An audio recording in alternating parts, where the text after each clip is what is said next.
Vai var tukšās telpās ierīkot veikalu 3 dienu laikā? Izrādās var. To pierādīja Līksnes pagasta uzņēmēja Ieva Kudiņa, kura pirms 2 gadiem Līksnes draudzes ēkā blakus dievnamam atvēra veikalu. Pieredze tirdzniecībā Ievai bija jau iepriekš. Pirms 7 gadiem viņas ģimene iegādājās kafejnīcu Virāža Līksnes pagastā. Sākotnēji gan bijusi doma to pirkt kā māju dzīvošanai, jo ģimenē ienāca 2 meitenes, iepriekšējā dzīves vietā bija kļuvis par šauru. Tā kā kafejnīcā jau iepriekš atradies neliels veikaliņš, kas vietējiem bijis ļoti vajadzīgs, Ieva nolēma to atjaunot.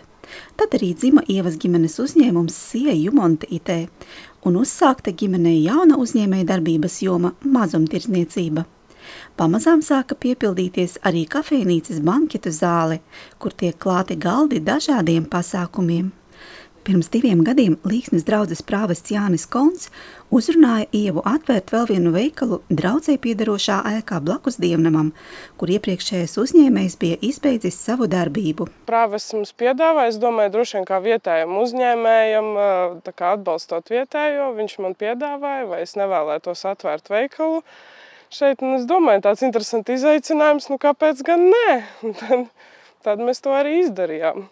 Vietējiem jau tika paziņots, kurā datumā tiks atvērts veikals, bet ar ēkas pārņemšanu no iepriekšējā nomnieka tik raiti neveicās. Tāpēc veikala iekārtošanai līdz nosolītajam datumam bija atlikušas vien 3 dienas. Taču talkā nāca draugi un radi. Un tad, kad mēs dabūjām šīs telpas, tad bija zvans visiem draugiem, kurš ir elektriķis, tur zvans brālim, kurš nodarbojas ar drošības sistēmām. Viņi visi vienkārši brīnumainā kārtā atsaucās, atlika savus darbus, visi brauca mums palīgā, vīra draugi brauca palīgā, nesa visas smagās tehnikas, kas ir vitrīnas un leduskapi. Kopā šeit pa nakti visus krūvējām likām kopā, pārdevēji visi iznāca darbā, salika visas preces plauktos, apmēram tā tas notika. Pašlaik veikalā izveidots plašs preču sortiments, kas lauku cilvēkiem vajadzīgs. Var arī nopirkt dāvanu kādam pasākumam vai uzklāt galdu viesībām.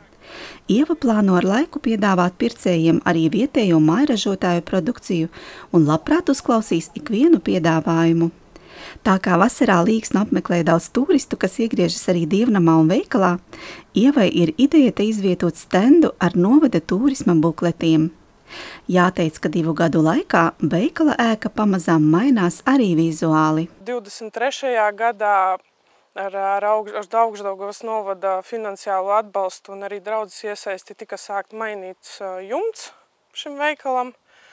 Šogad mēs arī sadarbojāmies ar prāvestu, nomainījām logus, iekrājām bruģi. Tā pamazām tā ēka iegūst tādu skaistu skatu. Lauku veikals ir gluži kā krustceles, kur cilvēki nāk aprunāties, uzzināt pagasta jaunumus, tāpēc esot doma pie veikala ar laiku izveidot terasi, kur var apsēsties un iemalkot kafiju. Lauku veikaliņš tas ir tāds, man liekas, nozīmīgs punkts pagastā. Varētu teikt, ka tāda vietējā avīze, kur vienmēr visi nāk savus jaunumus uzzināt, ja ir kaut kāda runa pagastā, bet līdz galam nav zināms kas, tad droši vien pārdevējs noteikti to zina, bet nevienmēr tā ir. Protams, viņi nāk šeit arī socializēties, cilvēki nāk parunāties, sevišķi vecāki cilvēki, kur būt vientuļāki, viņi ne tikai iepērkās, bet viņi arī aprunājās ar pārdevēju. Lauku veikals, tas ir savādāk nekā pilsētā, jo viņš ir vairāk personalizēts. Arī tā prece ir vairāk tāda, ko tieši vietējiem iedzīvotājiem vajag. Nevis to, ko es gribu ielikt tajā plauktā, bet ko viņi vēlās, kāds ir viņu tādas vēlmes vai gribas. Ievas ģimenes uzņēmums nodarbojas ne tikai ar mazumtirdzniecību, bet piedāvā iedzīvotājiem arī klāt galdus dažādām viesībām un pasākumiem.